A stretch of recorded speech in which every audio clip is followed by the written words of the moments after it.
3分の連絡です。在来線の運転客様は中央口または南口をお進みください。東北線の森広石行き4番線から17時52分、仙台空港行き3番線から18時16分、左久保田行き1番線から17時52分、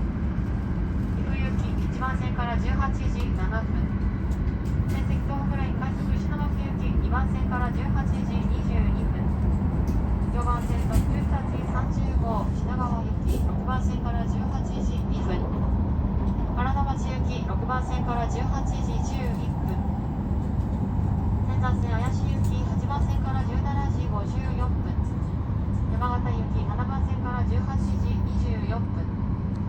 仙石線は地下ホームから東塩川行き17時54分、